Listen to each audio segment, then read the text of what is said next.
carpet in the room, which is a garden, and my shoulder blades nestle into the solid ground that supports them as well as defends against their wish to fly with gravity. My body is trapped in the conflict of forces. All of a sudden, my shoulder blades want to make kin with all the forces. All of a sudden, they begin to arrange themselves against the ground in such a way that they no longer hurt but can move smoothly on the ground and from the ground. A flying and lying begins. On my carpet, with my garden, we fly. Wherever I was, there was always a woman or a cherry tree, or both. I'm not there to carve something into the skin or bark, but to witness in the midst of the leaves moving in the wind, to put a writing in the wind, to let it fly, to let it lie, to let it weigh. Our gardens deborder each other, if we understand borders as a processes of translation and metabolism. This garden is called Cora, and it becomes the space of anarchic literature. Moving around the navel of all dreams, it has no proper beginning or end. This garden's name is not Eden. Eden had a beginning and an end. It once was given and then was lost forever. This garden reveals itself again and again.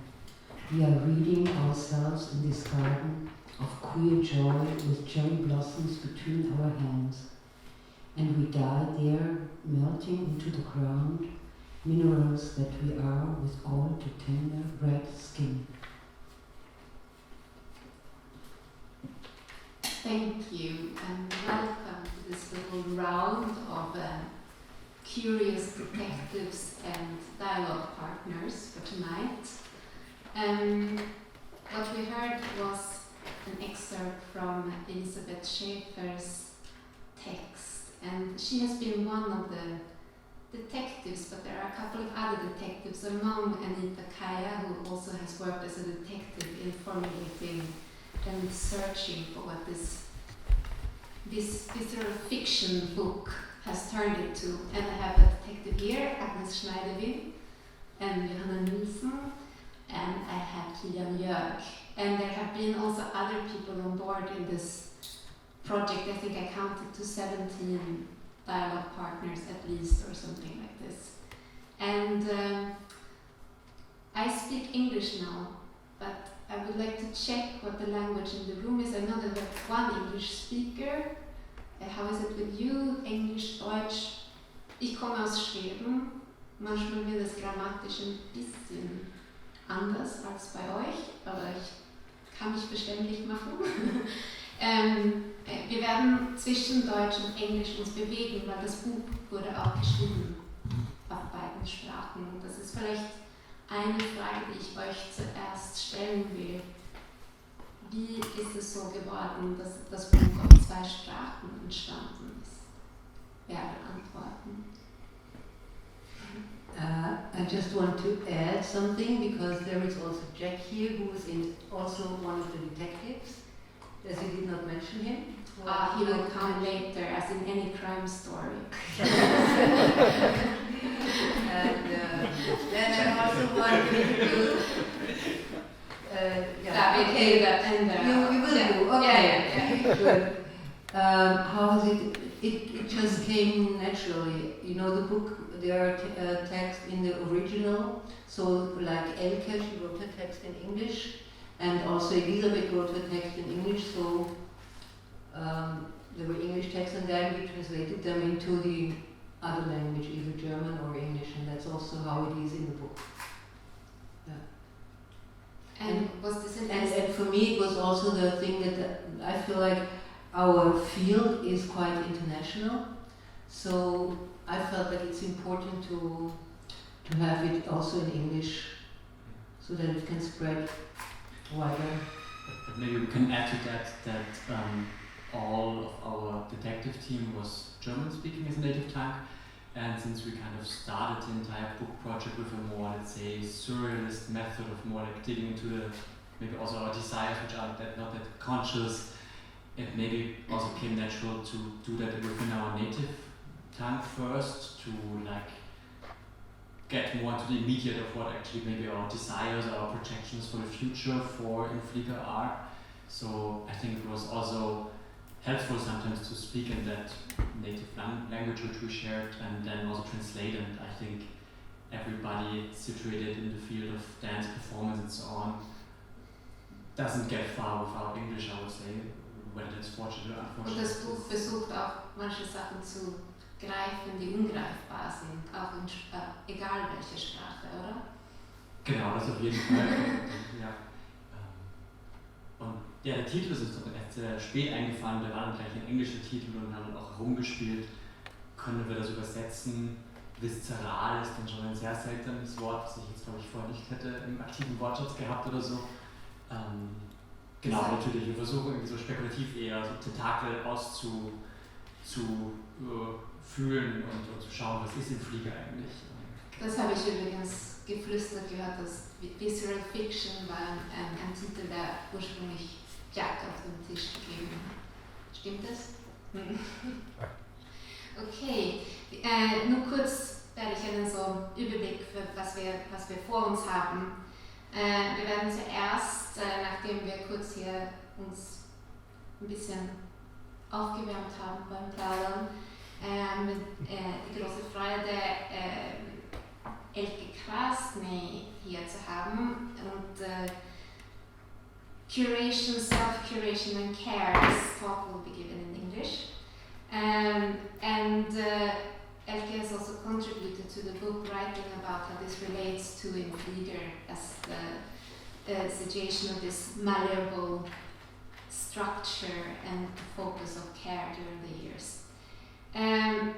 After a possibility to dig deeper into what you have presented to us, we will also continue with, I call it an exercise, because there was a surprise gift from Michael Hirsch, who cannot be here today, but he recorded further development of his text that talks about exercising and staying in the third middle of what we are trying to grasp. After this, Agnes Schneidewind will read a poem about another indirect collaborator to Inflieger all these years. And then finally, Hauser David Ender will practice some chance reading to give you a better feeling of what can happen with this book. And then we can do what we want and continue talking and drink. The most important is that we are having a nice evening and ask the questions or talk about what stimulates us from what we hear and feel. So with this, I would be very happy to give the word over to you, Elke. Thank you so much. So we need the microphones for a specific reason? We pretend it's a podcast. Okay, so we'll use the microphone. The room is so full. Yes. So first of all, I would like to really say a big thank you to Anita. I think, so we have known each other for maybe as long as Inflieger exists, I would say. For a very long time. I think the first image I remember, no, I don't know. I will not share that, but I think I've known you for a long time. And then sooner to the now time, you invited me to speak in this program on curation that you did in Salzburg, and where a lot of people who actually don't curate in museums but work in urban spaces or with dance or performance, so all those fields where curating has historically not begun, because curating began in the context of museums and even earlier also in the zoo, but we will not talk about that today. So you invited me to speak there, and then I think I began to understand that you see your own practice very much as a curatorial practice, that this platform for dance research and experimentation. I think I say that because Cassandra is here, a friend of mine from Milano who has never heard of Im Flieger before. So unlike all the others who are like experts, so just to explain, this is a self-organized, I would say, platform, body of people, network dedicated to experimenting with dance and performance, and not so much product-oriented, but much more invested in the process, in what comes before something is actually a product. But please correct me if that is incorrect. And also in keeping a very close relationship to the people normally called an audience, but maybe they are not so much an audience in this context, but people invested in giving feedback and becoming part of these processes and understandings and nourishing that. I think I understood from what you were describing also in an interview that we did together as a curatorial or caretaking process. And so I found that super inspiring. Yeah, of course. Can I say something? Because for me, like before I did this education in curation, I never was thinking about curation and what it means. And through this education, I could get another view on what I do. So that's then I started to think about the work as a curational work. Yeah, so that's what I forgot. So sorry, but you didn't start out as I am a dance research curator. No, but you actually did this as a very, I would say, care-filled and careful practice. And in recent years, much has been made of the etymological root of curating, which is the Latin word curare, which means care and cure. And so I think this is also why I was really intrigued following your invitation to write something for the book. So I would say there was a history of friendship, but there's also, let's say, an intellectual investment in understanding better what this kind of, you could say, curating that happened before the fact that it was named curating in this kind of way. And so there were, for the text, to not be too chaotic, no. For the text, there were like three terms that I tried to place in conversation with each other that have to do with, I would say, trajectories in contemporary art making that have existed independently from each other, or let's say parallel to each other without much exchange between them, and they relate to this practice that is called Im Flieger, which literally means in the airplane or on a plane. And we can talk about that later, maybe why you have this curious name. So the three terms that I was thinking with were or are autonomous, independence, independent, and interdependent. And autonomous refers to the fact that since the 1970s there were more and more autonomous centers in which culture or specific ways of artistic production were actually very important socially, politically, but these ways of producing art have not really been part of mainstream histories of curating at all, or they haven't been part of the history of curating, I would say. There have been, like since 2015, people who looked at art and squatting, like Alan Moore, and who looked at this specific creative or artistic production that came out of histories of autonomy. In other countries, these autonomous centers were maybe more defined as artist-run spaces. So there's different terminologies in different places. And artist-run spaces were maybe less political than autonomous centers. But I would say that in Flieger, due to the very short squatting history of the space where you started out, I think one can relate it to your history, maybe tangentially, but there is something there. And then the other history has to do with independent curating that became so very prominent with people like Harald Seemann, documenter curator, or Hans-Ulrich Obrist, or I mean mostly male names could be named at the beginning, and then we could name other names. But just to say that this notion of a curator who is independent refers to someone who works outside of a museum institution and produces work that can be shown in museums but also in other venues, and someone who actually a lot of times commissions work or produces new work. Not all the time. I mean, a lot of contemporary art curators also work with already existing work, but there has been a shift that actually contemporary curators commission a lot of work or are involved in the production.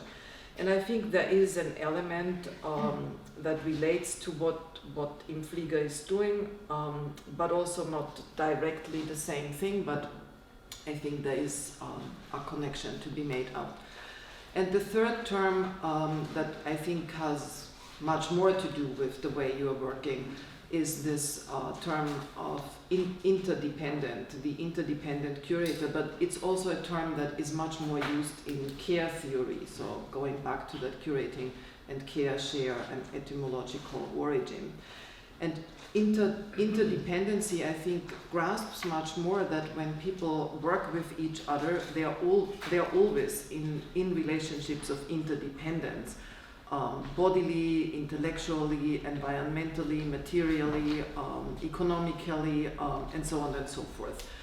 And so in the text, I use these three terms to reflect on Im Flieger, following your invitation. And I guess what I want to do by way of ending, so to not take up too much speaking time, is that what I found really maybe most important to stress in what Anita was sharing in the conversations we had that were informing the writing is that you understand your practice as a kind of nourishing, so in a way offering a support structure.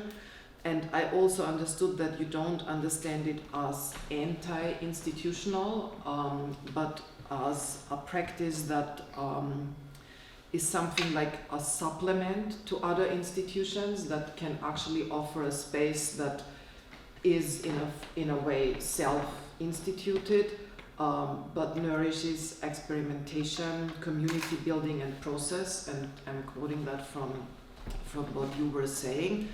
And I think all this, taking all this together, this working in a decentralized yet very focused way, building communities of interest, and not in a way giving in to art world demands of overproduction, event-drivenness, and putting on more and more shows and counting numbers or success.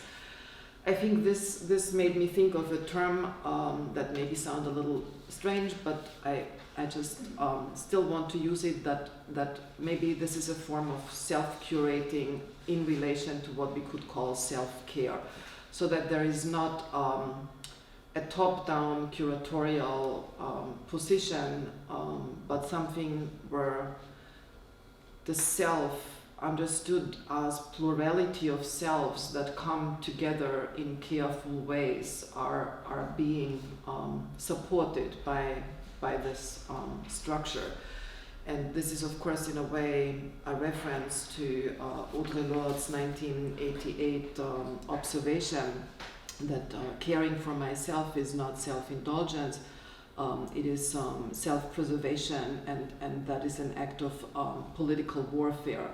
And so you could say self-curating, caring for oneself and others, is not self-indulgence, but it is self-preservation in a very, let's say, demanding art world where there are different kinds of pressures that I think all of the people in this space know a lot about, and we don't need to name all of them, but they have to do with expectations, with numbers, with newness, with innovation, with coping with funding mechanisms, with relentless production, I would say, with forms of conspicuous consumption through which audiences become consumers rather than co-producers or co-feelers or co-thinkers.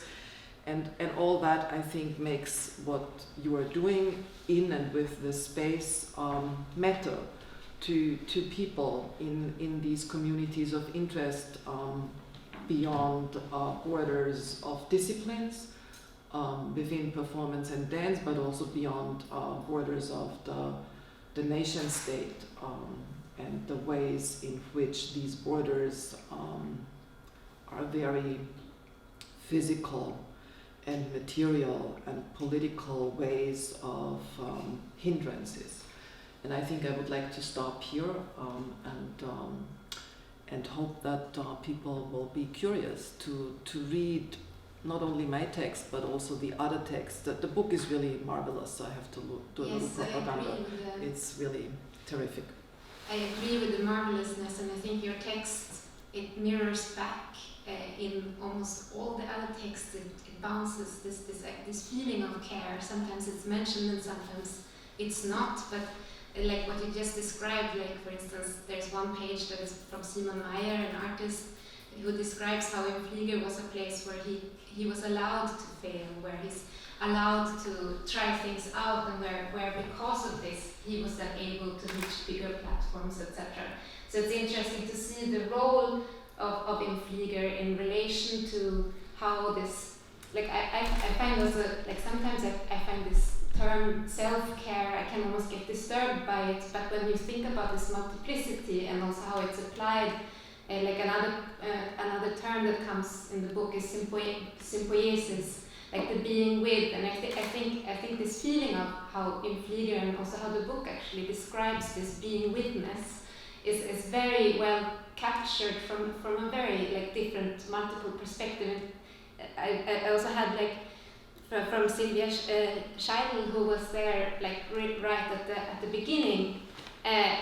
She also says that one thing that she has brought with her from her time with working with Im Flieger and working with dance is this, also jetzt muss ich auf Deutsch reden, weil ich kann das nicht so schnell übersetzen, Menschen zu stärken in ihrer individuellen Art zu sein. And that, like, so it's to support people to be who they are. And I think that this is what is quite tricky in the art, on the art market nowadays, unfortunately. That there's so much labeling going on that often young artists are also somehow forced to know what they are before they have developed even. And the places of experimentation then are so amazingly important. And now I talked a lot. I was saying that I would be careful not to speak too much, but I just wanted to have the resonance of like how I also have felt this reading this terminology. And I find it super interesting, Anita, that you've been practicing it and then you found your label that resonates also well with like this uncovering. And what was the, like, to realize that you are actually a curator when studying it and realizing that you are already doing it? What was that? There are many things. Yeah, I knew that I was doing it, but I never had like the theoretical background about curating and the whole history and the development and what else it could mean. So, and for me, and especially like Elke was writing a lot, also other texts about care and your whole care theory, and for me this was quite important also to get this theoretical input. But there are so many things. As one as you said, what kind of role Infliga plays in relation to the institutions, or what it means to take self-care. As Sabine is here also, and Sabine was also one of the next to Silvia, one we were in the beginning in giving, letting it be born. I don't know, the energy put in. And for me, it's like also there is always a thing that it's really like, for me, there are always many people involved. So it's really also and in different kind of relations, or now like so. And this is also the experiment on the other level, that I don't feel that it's me doing this. So it's maybe I am like holding a space or taking care about different elements which are important. But I feel like Infliga was developed through many people. And just to say, and I hope people go on. And the other thing is like what we said before, this kind of, where is the place, a kind of systemic thinking about the field, the dance field, the art field, and also life in general. Like that how I position, I feel like this.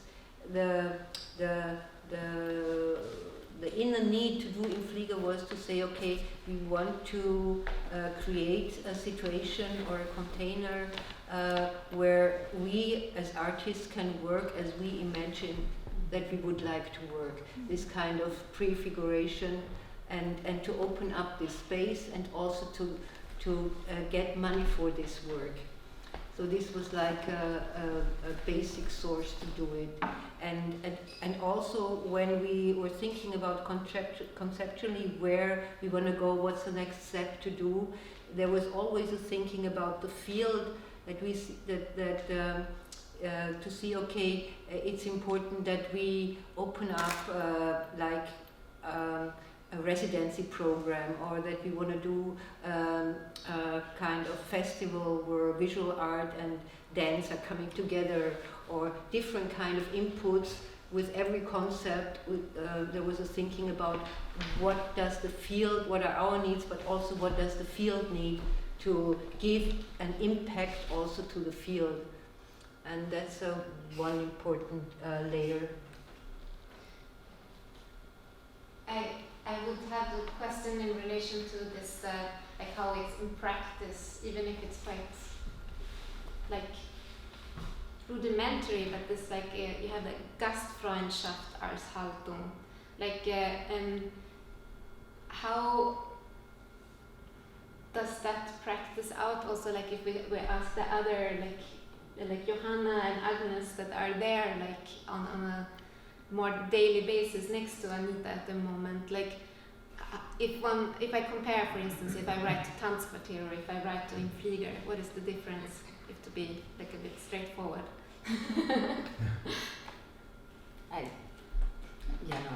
But I think there's two things that I have in mind. I will say the second first. I feel there's a lot in the process about questioning the artists and always asking back, what do they want, what do they need, what kind of, from practicalities of, do you prefer to work in the morning or in the afternoon, how long, what kind of support technically or feedback or whatever. Like I feel this is what I would compare if you go to another institution, it's maybe more the other way, like this is how it's run here. Yeah. And you can get this space for this time, you get this and that's it. And I feel Infliga is really,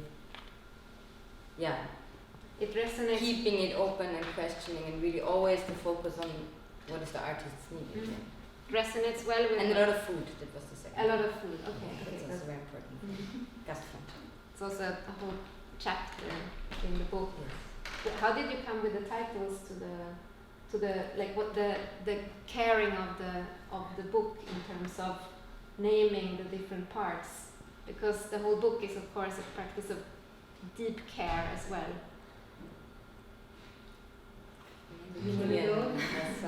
I want to add something to the food part, especially, which is one of the 3 segments, and I think it's important to, or what I really liked about Inflieger all the time, and for the time I know it now, that, I mean, let's not, I don't know, put ourselves into illusions. Like in our field, let's say, it's not for granted that you can make a living from the art you want to do, so you're always on the verge of, can I actually sustain myself, or do I need to work with art or something? And I would say Inflieger is not big enough to change that horrible circumstance, but it can maybe create a space where you can at least for an evening arrive and also get food, and I don't know, that there's a certain appreciation for the precarity of cultural creative work. And I personally, for example, I learned a lot that, for example, I don't know, when the actual performative work, which Times Square would value, is over, that the actual work only starts, and you get also even paid for it sometimes when you have the dinner and you, like, I don't know, you blabber about the weather and I don't know, some random news bit, but you also talk about the work which happened during the day. And I think to see work in a more, let's say, global thing, work is also what is happening when you sleep actually during the performance days, because that's actually where like everything sinks in and gets digested. And I think to appreciate this and to see it in this kind of wholesome way is something which I personally learned from Inflieger, and I see it also as a space which provides this kind of space. I think there should be way more spaces, or there should be much more funding to actually provide these spaces. I think it can kind of lead the idea towards this. These 3 segments, I can also go into them if that's needed. So I think about food, I said enough yet. Then we have nets, which is net, which is it's the, to put it bluntly, the theory part, I would say, where we have invited like theorists, like Elke, for example, to maybe give us more theoretical inputs to reflect our practices with. And the last part is garden, and the last part is actually the first part. So we started with this one, where we started out with, as I said at the beginning, a more dreamy, eerie mode of speculative writing. We wrote this cadaver exquis things, where we were kind of maybe asking ourselves in a not too conscious way, like, what are our utopias? Where would we see Inflieger in 50 years in this world, and so on? What could that be? And so the beginning of this book was actually kind of it was Jack like giving first input, doing an interview with me or a talk with me, and David was writing it down. And so we had this first draft of paper, and then we had like the whole process. When I think on the whole process, which is like, and then we had these meetings, our detective meetings. And then Kilian made this input with, or cadaver exquis, and there were lots of people writing, and he was asking people to questions, and so there were many artists invited there, and we had also, like, next to the meetings, we made 1 week like a kind of laboratory. So it's like research. We saw the whole book making process as a research, and there we were putting all the different texts together, put it also in the space, and also we're working like collectively choosing the pictures, and then like Johanna, me and Jack were making the collage for the pictures. So it was a process, it was like also with turns and some loops, so it was going sometimes around. And also Sabina, she left, and she put one text in here and wrote Die große Übung, one text. So but quite and out of this process, the 3 chapters in the week we spent there, these 3 chapters came up, and I mean the book, when one goes on the journey reading it, one really feels that, one wishes that not only dance and performance artists would read this book, because I think it has very much wisdom inside of it, and it would be nice to try a little bit to speak here also how we will soon also go to the exercise that is recorded or the exercise in thinking, but I think it's interesting to think about how the care practice that is taking place, like Anita says it at some place, but other people in the book also express how it is a sort of trying out of being with and could potentially be models for living or being with in other situations as well. And I think this was also something that I felt very encouraged by when reading the book, to imagine that there are actually, when you now say, Kilian, for instance, that there should be more places like that it's not only the performance places that care what you actually need, if you need to work in the morning or in the afternoon or etc. With that quite broad input now, but just to say that the book has that, is there something that one of you would like to throw into the topic on care or self-curating in also sort of opening the perspective out a little bit with where the book could go or where we can go with the thoughts from the book?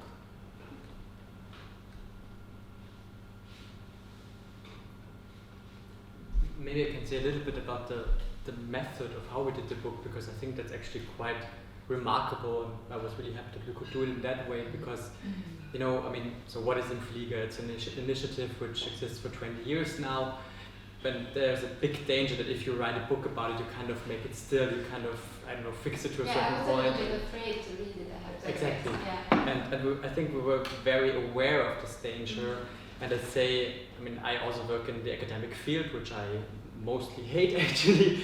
And there I feel, you know, with the working conditions at universities and so on, if you would write a book about, for example, Infliga or Translator, you would invite some people, give them a deadline, and then, I don't know, the text comes, let's say, 2 months late after the deadline, then you compile this book and it's done in a way. And I think it was really important that in our process we created this detective bureau, and we really tried to see the making of this book as a process which is not like writing about a book or about the initiative Infliga, but which is a part of Infliga, which takes it further, which doesn't want to close anything, but which is really an organic thing which prolongs this 20 years without putting a definite summary of this happened in the 20 years. And I mean, you know, there's so much talk about like overcoming the subject-object divide and being, I don't know, careful about that. Of course, every description also alters what you describe in a way, this kind of basic new materialist insights. But I think in our, at least academic practices, this is way too little reflected in a way that whenever we write about something, we also change it. Yeah, it reflects a little back on the process. Yes. Yes. And I think in order to do this, we need a completely different space than what I perceive as academic space. And these are the spaces in our detective bureaus where we met every 2 months, where we also had food, where we had a lot of jokes and fun and so on. So we also had some really funny ideas which we pursued and then said, maybe they're not so funny in the end, and we kind of abandoned them again. And I think this possibility and this space for erring and also making mistakes and like just following humor and desire to then create a processual book, I think this was really, I hope you can still see it in the book, but this I really liked about it. As I said, like, I was a bit afraid to read the book because it is sometimes when you know a place also it can be even harder to read about it because it changes the narration, or it's like, this psychological overshadowing that it's like you have your own image and then somebody else tells you what it is. But I feel that the book has very much grasped also what there is also in Vesa Fernandez's short text. I thought about it already when you spoke about the timing of different things. She mentions how Infliga manages to really be in the middle, so contemporary in terms of like it doesn't, like I have to read it because otherwise I cannot give it back as well as she does it. Das Zeit bei Infliga nicht ein vergangenes und Zukünftiges. Too small, scribbled. But you already got the beginning. Like, time is not like the past and the future. It's really in the center of where you are. And this is also, of course, this continuous malleability of which, when I read, I also get like a little bit nervous almost reading the text because it's so precarious in a way, like, and I would like to know more about caring for such a vulnerable place, because as we know, there are institutions. Agnes, you informed me about that APAS is not anymore being like APAS is a structure in Brussels that has also been very critical in re-reflecting what they are doing and how they work, and how to care then for something that you might not be always able to describe because it changes all the time. Like, could you speak something about this? Like, what is your strategy to speak about the jellyfish?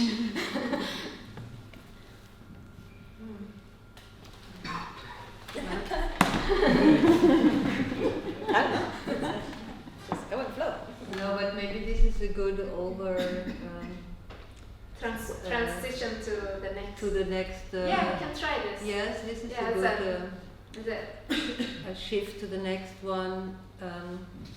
This is Michael Hirsch, who sent a soundtrack because he's in holidays, but he sent it 2 days ago, and then we listened to it and we said, okay, we're gonna give it in. This is And, an example. Like, you know. Yeah. Yeah, yeah, and we give it in, and the proposition is that you close your eyes or you can lay down. It's really something to listen. I also think there are a lot of non-humans in this recording which also have important messages to us. So Yeah, it's not just Michael, yeah. it's a lot of, And birds. it's in German, so I don't know if someone wants, if I could translate it to you, or you just listen to. Just listen. Okay. Thank you. Good. Let's go. Hopefully it works.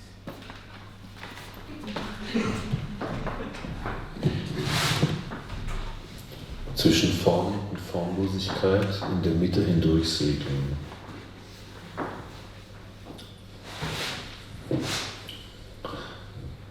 Es gibt einen Messianismus des winzigen Unterschieds zwischen dem Richtigen und dem Falschen. Das betrifft nicht nur die Kunst, sondern auch alle anderen Dinge des Lebens, die Ethik, die Politik, die Freundschaft, die Liebe, alles andere. Das bedeutet, ein winziger Unterschied entscheidet darüber, ob irgendetwas, irgendein Phänomen als wahr oder als falsch, als gelungen oder als misslungen erscheinen kann, wahrgenommen werden kann, uns positiv oder negativ affizieren kann oder gleichgültig lassen kann. Aber was ist der Unterschied eigentlich? Die Hypothese lautet, es lässt sich eigentlich gar nichts darüber sagen, worin der entscheidende Unterschied, der alles entscheidende Unterschied bestehen würde. Es muss irgendwie wahrgenommen werden, es muss gezeigt werden können, es muss empfunden, es muss affektiv real sein können, dieser Unterschied. Das bedeutet aber, es gibt kein objektives Kriterium dafür, was eben auch heißt, das wahre Leben, die gelungene Form der Kunst, des Lebens, des Zusammenlebens ist nicht, wie die Metaphysik und alle Religionen sich das immer vorgestellt haben, das ganz andere, was irgendwann mal anfängt, was irgendwann mal beginnt nach dem entscheidenden Ereignis, sondern es ist das, was immer schon längst angefangen hat, was immer schon da war, verschüttet, verdeckt, nicht ausreichend wahrgenommen und was einen ganz kleinen Dreh benötigt. Einen ganz kleinen Dreh in der Aufmerksamkeit, in der Beobachtung, in der Positionierung, in der Installation. Die Annäherung an das wahre Leben, an die gelungenen Formen, nennen wir Leben oder Arbeit. Und das sind die Dinge, mit denen sich die Kunst, aber auch die Theorie, die Politik und alle anderen wesentlichen Dinge den ganzen Tag beschäftigen, nämlich mit der Übung, mit der Praxis, mit der Vorbereitung des Moments oder der Momente oder der Sequenzen, wo so etwas wie ein Wahres vielleicht aufscheinen kann, gespürt werden kann. Die Vorbereitung des Ereignisses.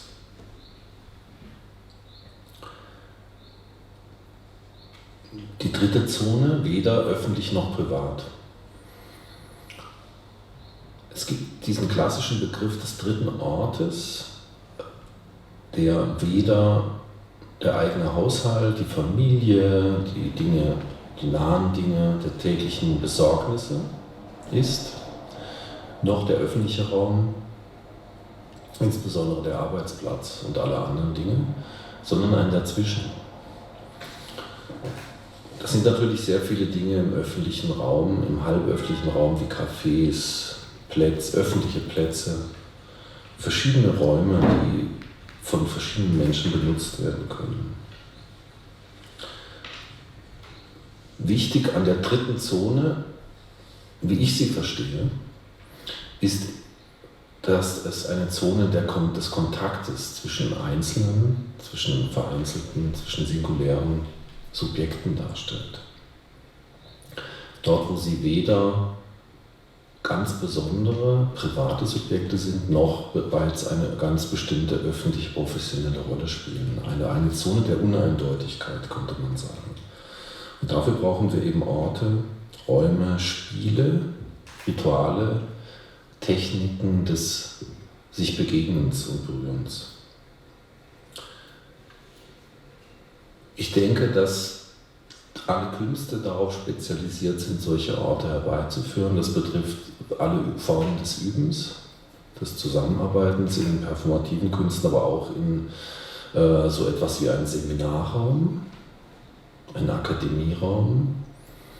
Also auch alle pädagogischen Situationen sind eigentlich so eine eigenartige Zwischenzone. Und dort spielt sich, glaube ich, so etwas wie ein offener Prozess ab und wie ein Arbeiten im Offenen und wie eine Inszenierung von Übergangszonen zwischen der Kunst und dem Leben, hin und zurück, hin und zurück. Und wonach dabei gesucht wird, ist die Dauerhaftigkeit des Existierens, des Ereignisses einer solchen dritten Zone, eines solchen Dazwischen.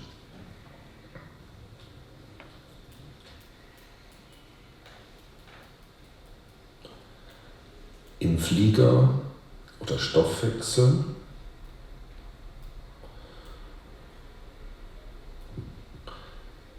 das sind lang anhaltende Dauerhaftigkeiten und Versuche und Modellversuche der Verwirklichung aller möglichen programmatischen Absichten und Einsichten. Wie alle sozialen Bewegungen, die religiösen Bewegungen, die Arbeiterbewegungen, die Frauenbewegung auch, sind die künstlerischen Bewegungen dadurch charakterisiert, dass sie Theorien brauchen, dass sie programmatische Flaggen brauchen, unter denen sie segeln und dass ihre ganze Praxis in der Abarbeitung an diesen Modellen besteht, die dann wieder auf die Theorien zurückwirken.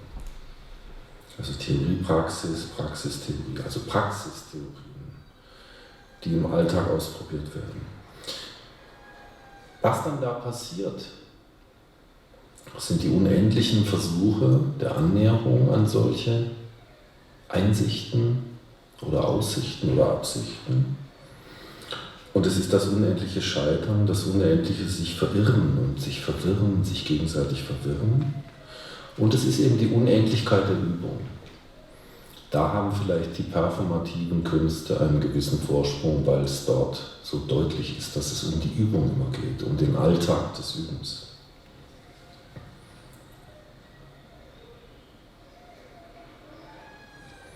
Kein Zufall, sondern eine Notwendigkeit sein. Oder werden. Ein berühmter Satz von Nietzsche, dessen Wiederentdeckung, dessen Wiedererinnerung und Wiedereinverleibung ich Kilian Jörg zu verdanken habe. Kein Zufall, sondern eine Notwendigkeit sein, ist laut Nietzsche das metaphysische Problem überhaupt, das existenzielle Problem überhaupt.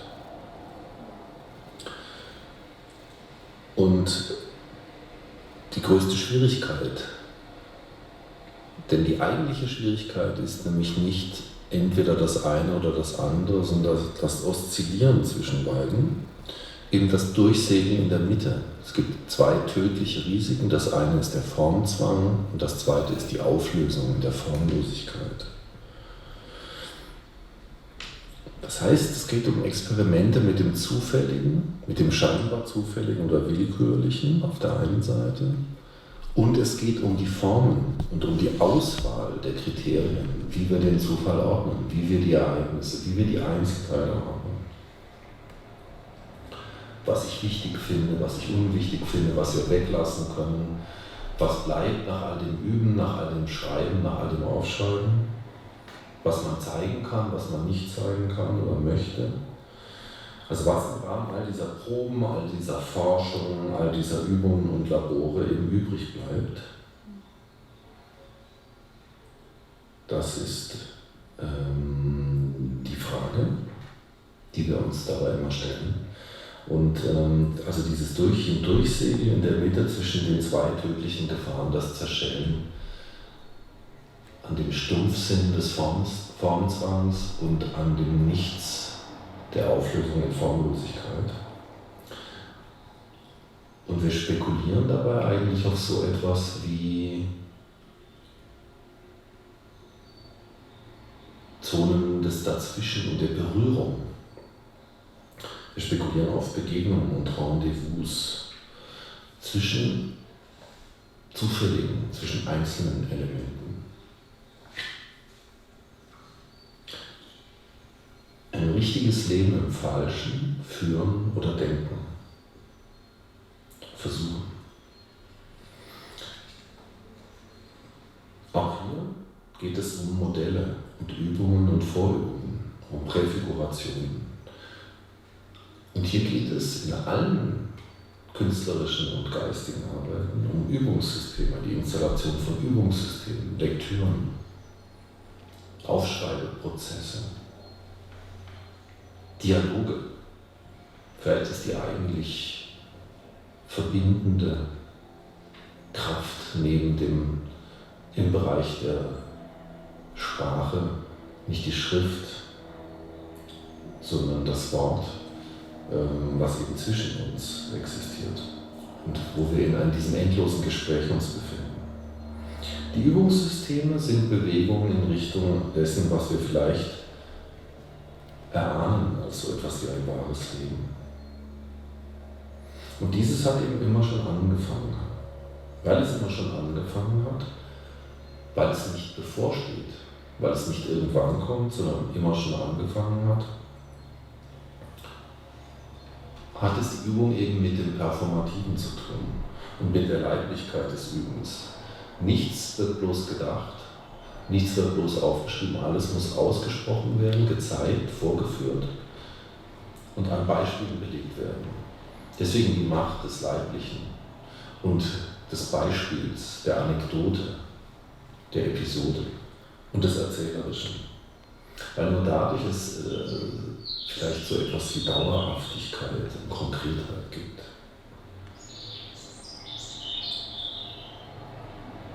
Das sind Spiele, für die die Regeln wahrscheinlich erst noch zu erfinden sind.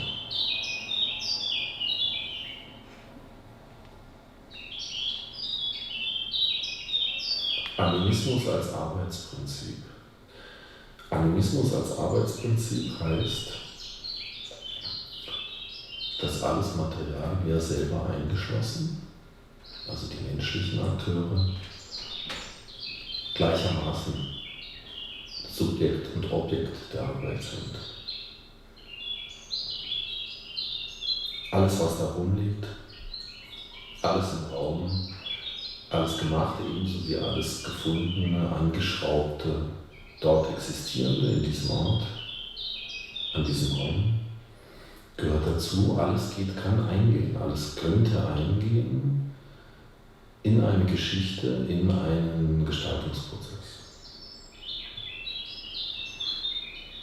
Genauso wie wir körperlich Teil dieses Materials sind, was zu diesem Zusammenspiel an diesem Ort dazu gehört. Zwischen Form und Formlosigkeit in der Mitte hindurchsegeln. Zwischen Machen und Lassen. Das Machen hat es zu tun mit dem Proben, dem Vorbereiten, dem Planen, dem Skizzieren, der Inszenierung, der Regie.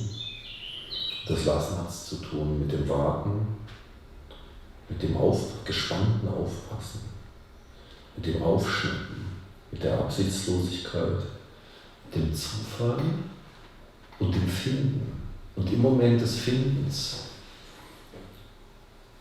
springt das Lassen in das Machen über, weil das Gefundene wird dann festgehalten, gezeigt, verdeutlicht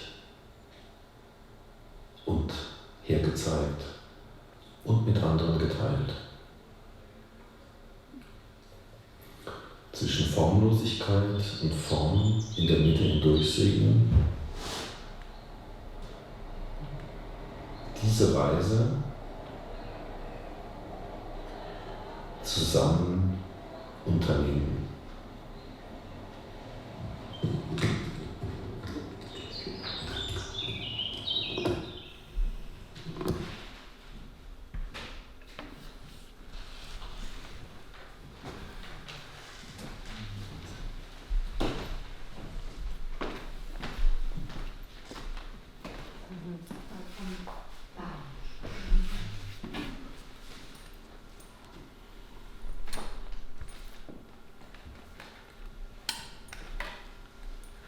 Does anyone have a spontaneous comment as of having been listening now to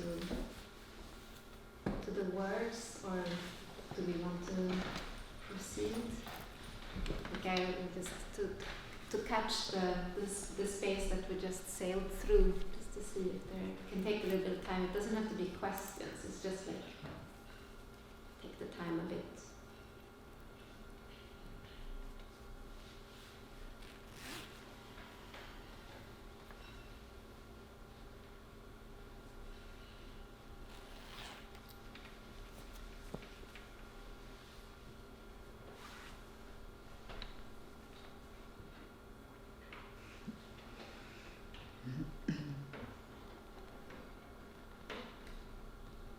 Take a bit more time.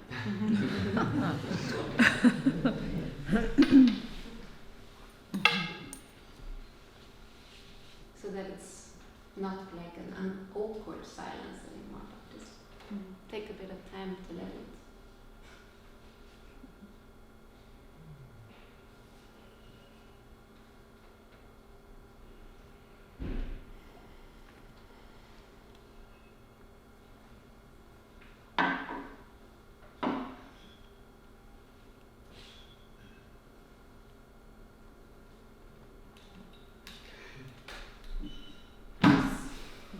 Was wollen wir weiter üben als Künstlerinnen? Sorry to ask such a big question, but What was your question? was wollen wir weiter üben?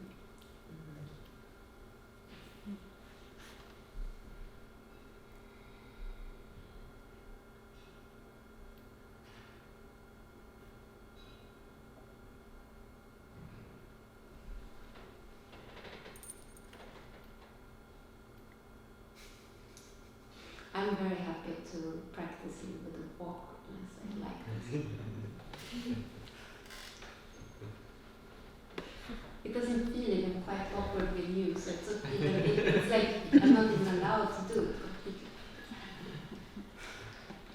Can you get a bit more? No. Make us blush. What did I say before that you were like, did you say? No. Word genius. But you need more awkwardness? Yeah. Okay. Don't over-practice. Don't over-practice, because awkwardness gets unawkward pretty quickly. Yeah, that's a good point.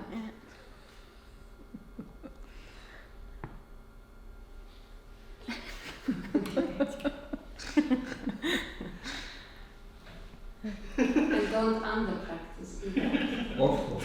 Yeah.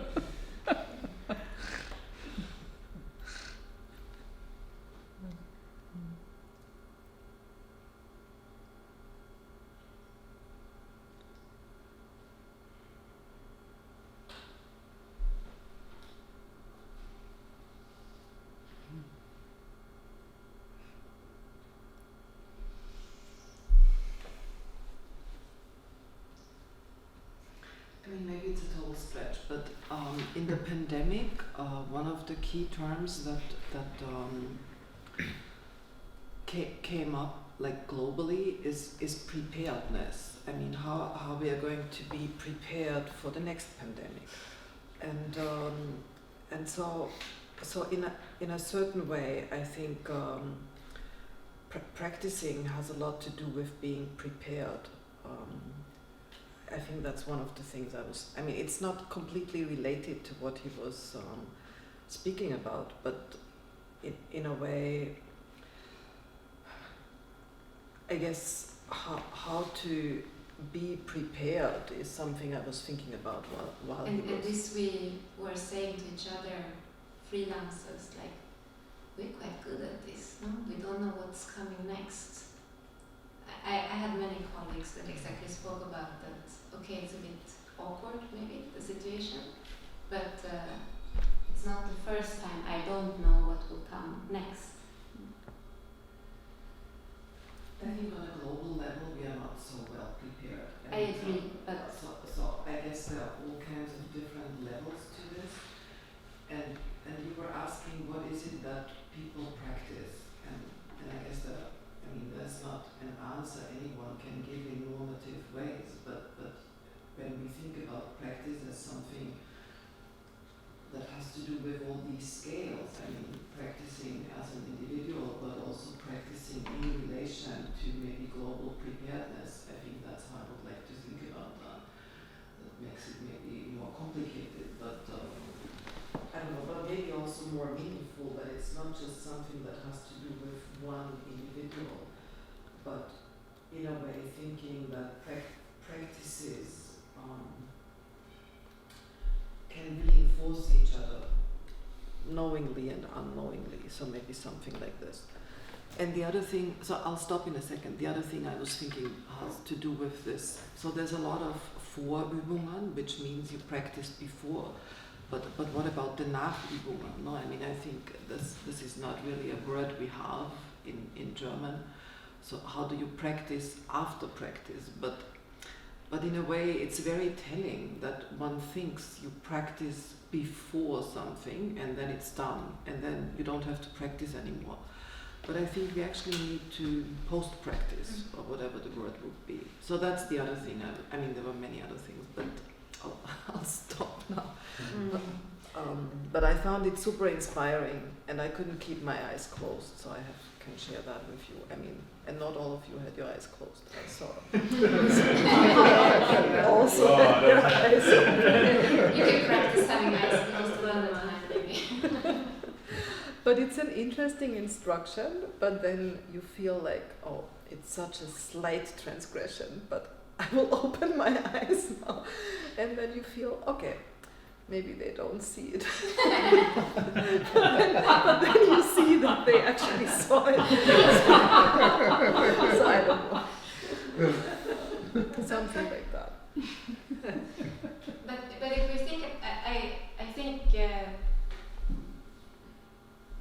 or now that I hear what you say, I think in relation to what we spoke about before as well, and this thing about being in the middle and not knowing what will come, knowing what has been, but since it's changing the relation to the now all the time, what is this Nachübung? Because it's not it's not to reflect on, it is to be, but be aware of where we have been. Sorry, it's not very well formulated, but like because I think it's easier to formulate the before, because you can always just to say, like, I understand almost why it's easier to practice something that is before the thing that comes, because there you can project what it is, and this idea of like practicing in order to somehow see what was. I guess to some extent this is what you've been practicing when working on the book, like in terms of if you have been all the time in the now, and then at some point you make a book, but you realize we cannot just put it down, we have to do like we are doing it. Can somebody else just comment in now, because there is no question coming from me. It's more like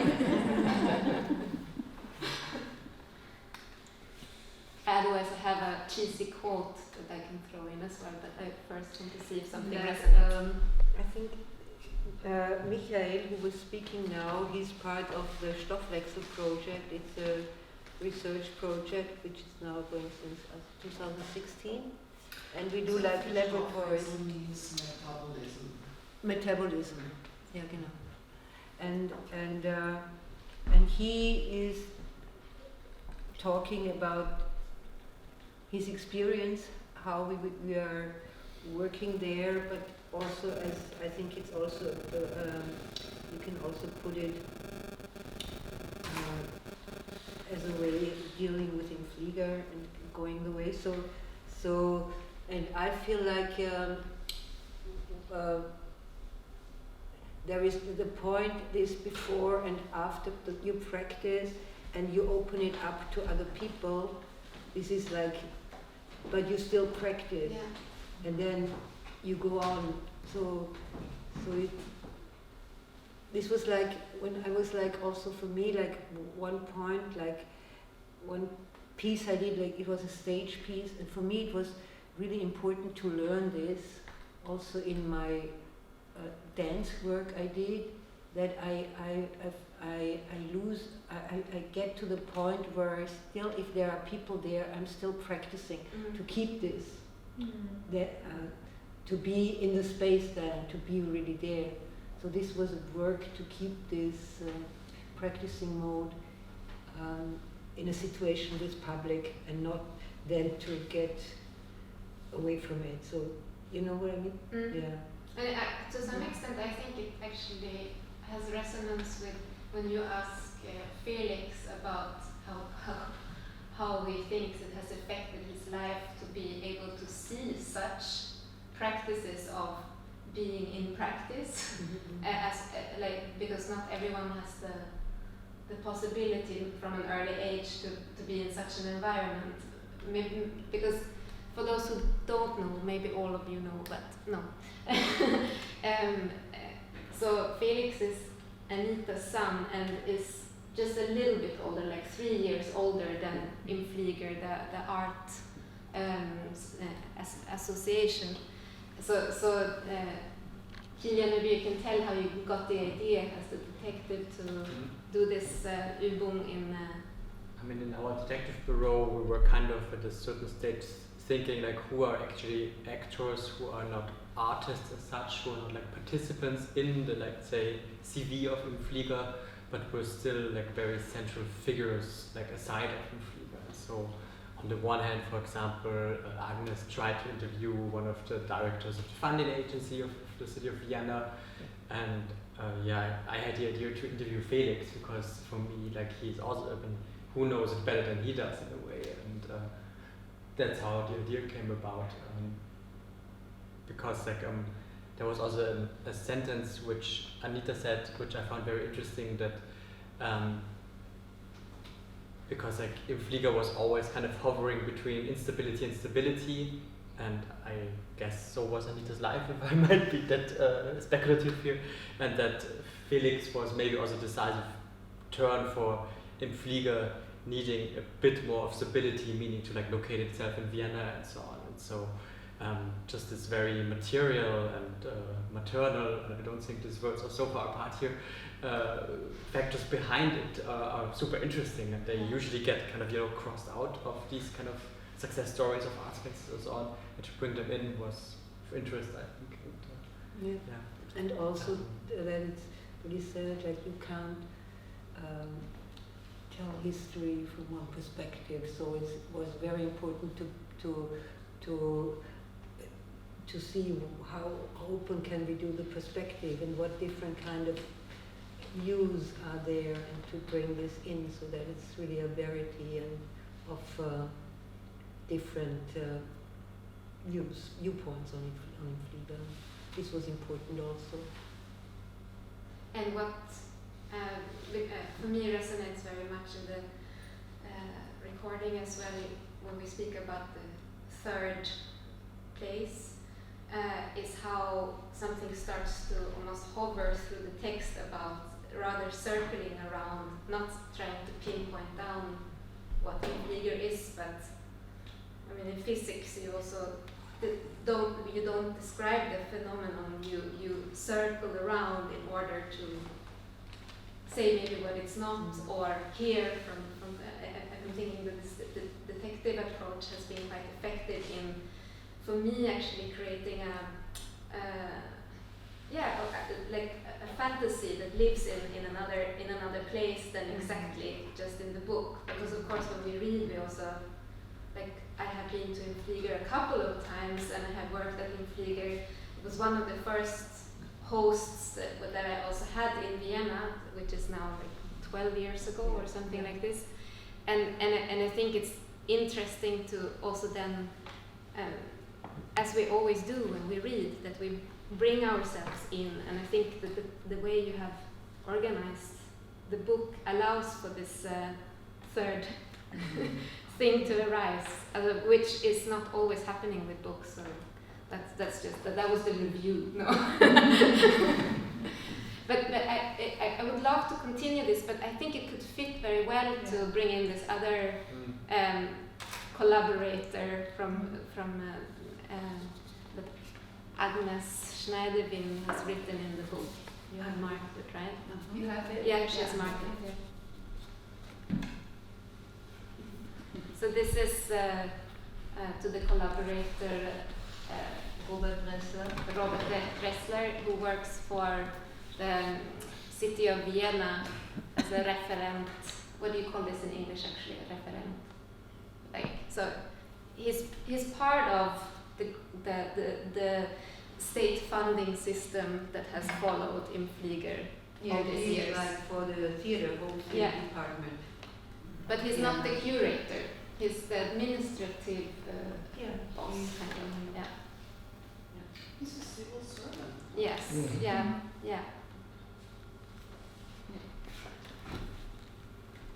Yeah, I don't know if probably it's better than this. And also he really escaped my attempts to meet him. So we had him on the phone once, and we had some email contacts, and so I decided to just write a little poem about it. Dass es ihn gibt. 1. Treffen, statt, gefunden.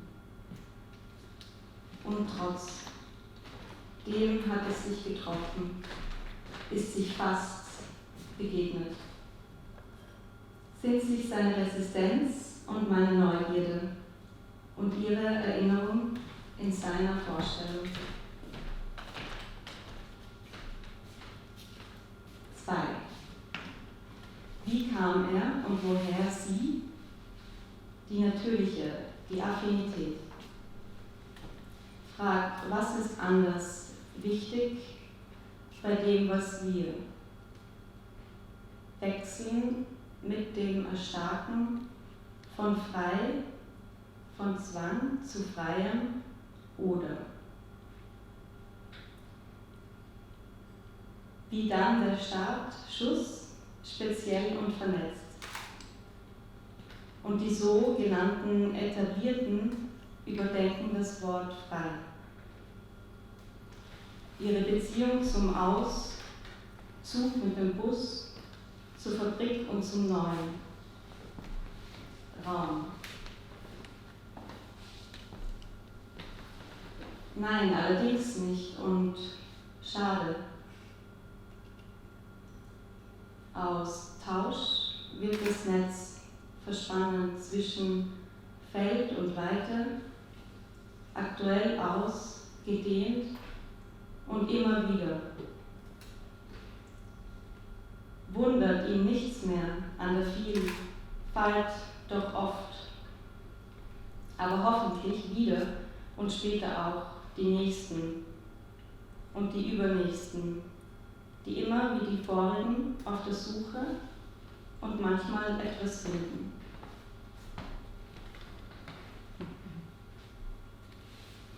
Danke. Was hat er geantwortet? Auf das hat er gar nicht mehr geantwortet.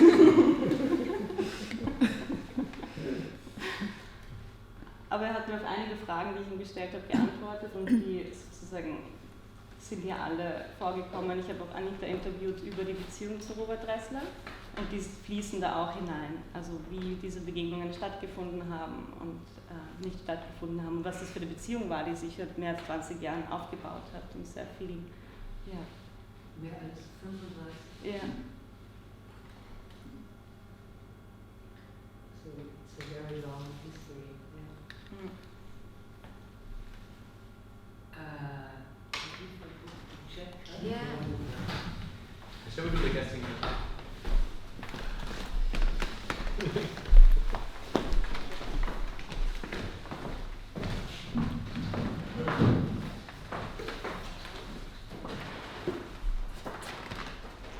So, wie wir grüßen. Seht ihr dort genug? Der Hauser und der David Ender. Sagst du eigentlich David oder David? David. David. Yeah. And David has also, you can begin reading whenever you want, but I was invited to moderate and present. I have So. 2 pairs of spectacles. That's what we all need. But David has, among many other things, also participated in translating some of the texts for this book. So he has deep insights. But now chance will be. 196. 194. Auch gut.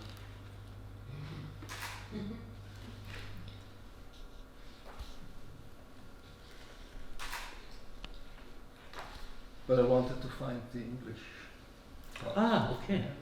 That's not chance. I was told this is There is a chance. chance of This we not can finding. discuss also. Well, this is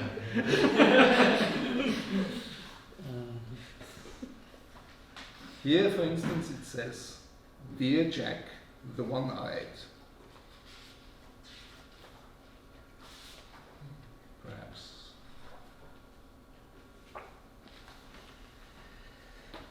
Dass es ihm gibt. Agnes Schneidewind. 194.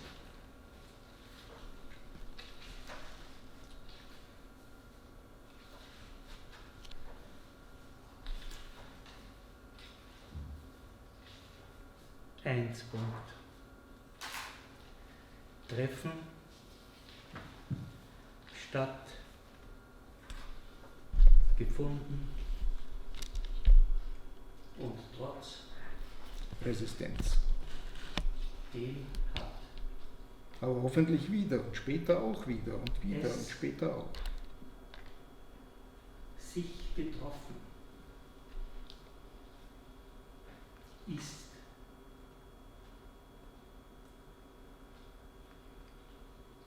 sich fast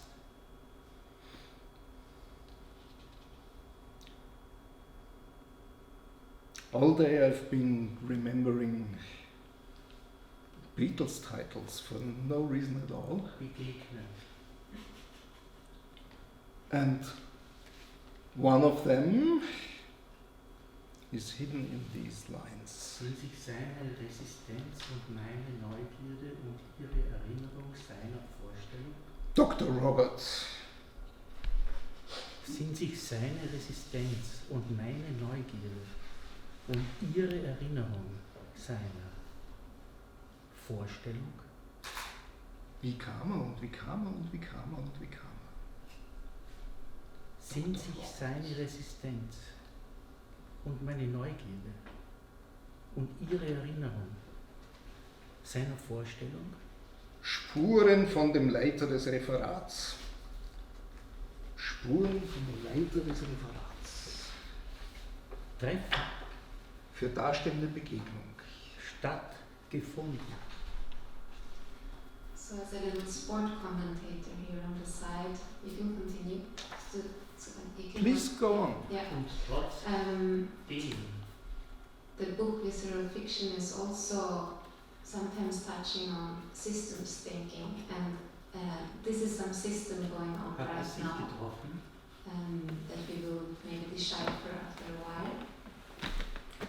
ist sich fast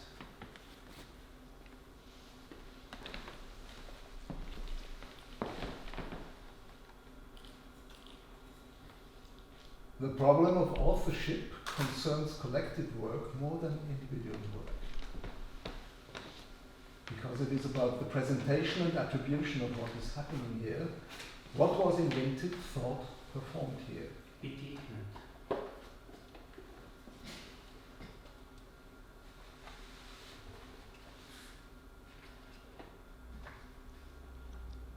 Und trotzdem Und sind sich seine hat es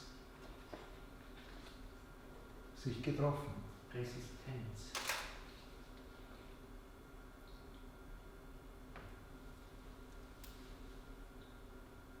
Können wir eine kurze Pause einlegen, um die Detektiven zu fragen, ob die überhaupt wissen, wo wir im Buch sind? Aktuell, ausgedehnt und immer wieder. sind sich seine Resistenz 196. Dass es ihn gibt. Dr. Roberts. Versteckt im Blut. meine Neugierde Aber hoffentlich wieder und wieder und wieder und wieder und wieder und wieder und wieder und wieder und wieder. und ihre Erinnerung seiner Vorstellung. Und wieder und wieder und wieder und wieder und wieder und wieder und wieder und wieder und wieder und wieder und wieder und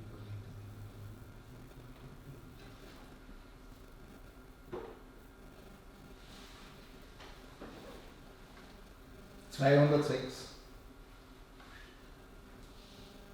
Wir sehen momentan eine sehr starke Veränderung.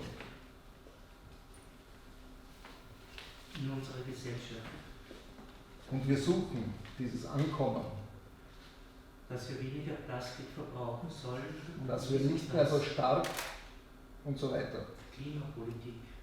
Andererseits, Und wir suchen so ein bisschen dieses Ankommen, andererseits sehen wir auch, zurückkehren zu den Werten, dass wir nicht mehr so stark unsere Welt ausbeuten. bei dem Projekt geht es ja auch darum, 196, Feld und Weite. Andererseits sehen wir auch, wie viel es uns bietet, Aktuell, in der Natur zu sein. ausgedehnt und immer wieder. Und bei dem Projekt landen geht es auch darum, in die Natur zu kommen und sich mit ihr wieder zu verbinden. An der Vielfalt. Darin sehe ich den Ursprung, Aber hoffentlich wo wir hergekommen sind, wieder und wieder. was uns zu uns gemacht hat und was wir sind. Später auch die Nächsten und die Übernächsten. Da einfach nur hineinzuspüren und davon wieder auch leiten lassen. Dr. Roberts. Auch in der performativen Kunst. Ich glaube, das hat mit der Einstellung zu tun.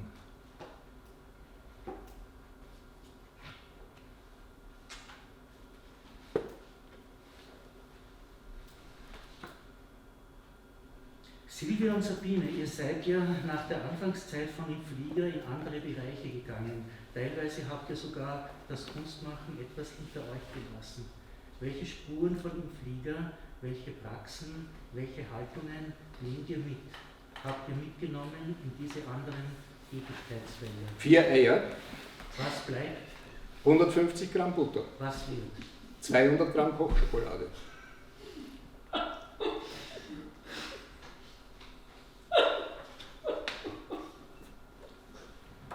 Für mich ist diese Frage natürlich anders. Ich bin ja mittendrin. Wir sind ein Experiment.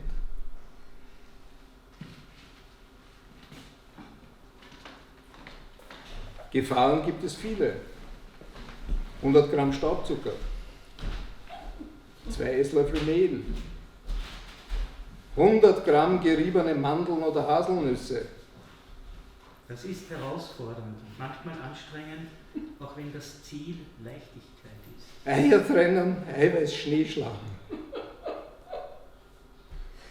Die Praxen und Haltungen, die ihr ansprecht, sind nicht einfach da. Butter und Schokolade im Wasser. Es geht darum, sie wieder und wieder zu leben und zu verhandeln, weiterzuentwickeln. Eigelb und Zucker schaumig schlagen und mit Mandeln und Schokolade, Butter Gut. und Mehl vermengen. Eischnee unterheben. In eine gut gefettete und bemehlte Backform geben und im vorgeheizten Ofen bei 220 Grad circa 22 Minuten backen.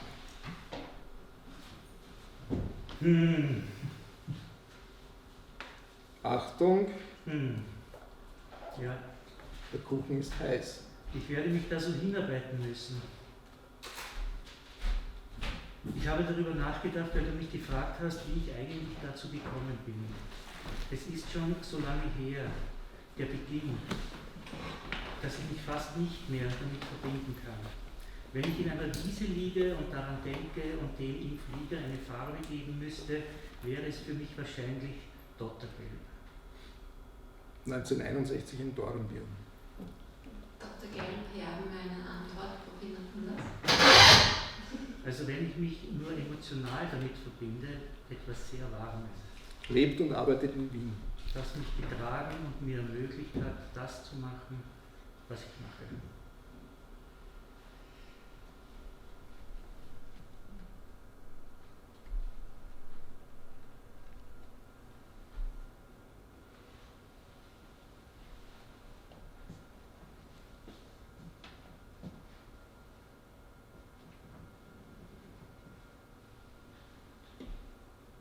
Es war für mich gut, ein Standbein mit einem fixen Einkommen zu haben, das zwar im Kunstbereich ist, aber weit genug weg von meiner eigenen Arbeit.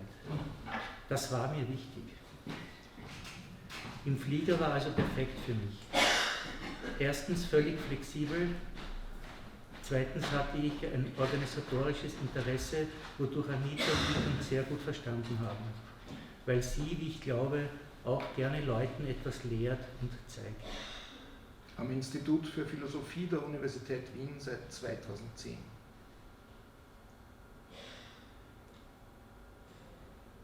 Von 1988 bis 2010 ist das Projekt der Tänzerin und generell als Choreografin. Plattform angelegt.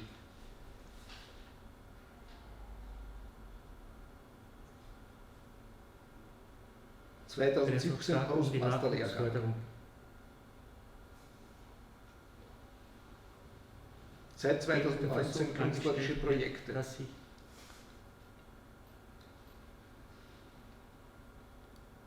Bei Parts in Russland war Theaterarbeit und Mitglied des Wiener künstlerische Arbeit Staatsopernballetts. bringen. Seit 2013 Dadurch habe ich wirklich Kollaboration viel gelernt. mit Agnes Schneidewind. Abrechnungen, Seit 2016 das hat wissenschaftliche mir sicher bei Mitarbeiterin. meiner weiteren 2006, Laufbahn 2017, geholfen. Bei 2020, meiner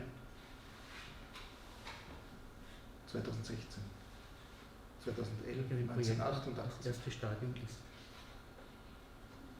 1961. dass ich mir überlege, 1010 Wien, wo ich einreiche, 1140 Wien, wie ich es finanziere 80 Tonnen, und dann träume, dass ich 2020, das Geld schon für den 2017, Antrag schreibe. Und ich muss sagen, 2011 bis damit habe ich 2014, recht wohl 2015, 16, dieses Imaginieren, 2005, trotzdem eine Sprache zu sprechen, Documenta 13, die weiß, J12, was es heißt, Textem 2020, 2022, mit 4 Tage sehen. 2022.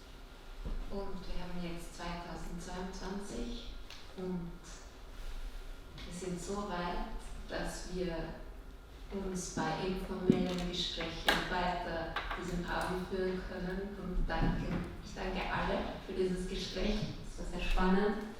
Es gibt ein paar Snacks und wir können natürlich Getränke von einem Bar holen, glaube ich. Vielen, vielen Dank.